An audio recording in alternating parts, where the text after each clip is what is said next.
के पेड़ के पास पहुंचा। उसने देखा कि साधु फिर से ध्यान में लीन बैठे हैं और पास ही मोर और मोरनी शांत भाव से एक दूसरे के करीब खड़े हैं। रामू ने धीरे से प्रणाम किया और साधु के सामने बैठ गया। कुछ देर बाद साधु ने आंखें खोली और मुस्कुराकर बोले, तो तुम आ ही गए, इसका मतलब अब तुम उस चौथे नियम के लिए तैयार हो। रामू ने विनम्रता से कहा, महाराज, आपके बताए 3 नियमों ने मेरे घर को बदल दिया है। अब वहां शांति है, प्रेम है और धीरे धीरे धन भी आने लगा है। लेकिन मुझे लगता है कि अभी भी कुछ अधूरा है। कृपया मुझे वो अंतिम रहस्य बताइए। साधु ने गहरी नजरों से उसे देखा और फिर धीरे धीरे बोले, चौथा नियम सबसे सरल भी है और सबसे कठिन भी। वह है कृतज्ञता, यानी जो है उसके लिए धन्यवाद देना। रामू कुछ पल के लिए चुप रह गया।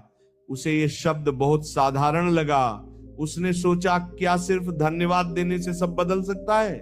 साधु ने जैसे उसके मन की शंका पढ़ ली और बोले, तुम्हें ये साधारण लग रहा है, लेकिन यही वह शक्ति है जो इंसान को भीतर से बदल देती है।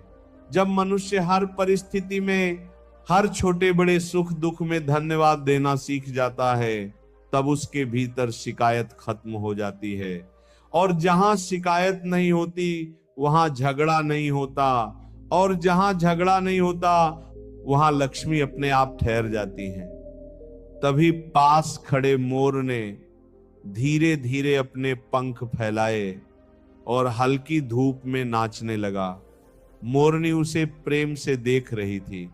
साधु ने उस दृश्य की ओर इशारा करते हुए कहा, देखो, इन्हें कुछ भी नहीं चाहिए, फिर भी ये हर पल खुश हैं, क्योंकि ये प्रकृति के हर रूप के प्रति कृतज्ञ हैं। रामू के मन में अचानक जैसे कोई गहरी समझ जागी। उसे एहसास हुआ कि वह हमेशा अपनी कमी पर ध्यान देता था।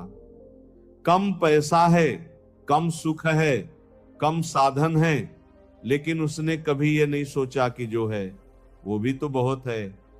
एक घर है, एक पत्नी है जो उसका साथ देती है, मेहनत करने की ताकत है और जीवन जीने का अवसर है। उसकी आंखों में आंसू आ गए। उसने हाथ जोड़कर कहा,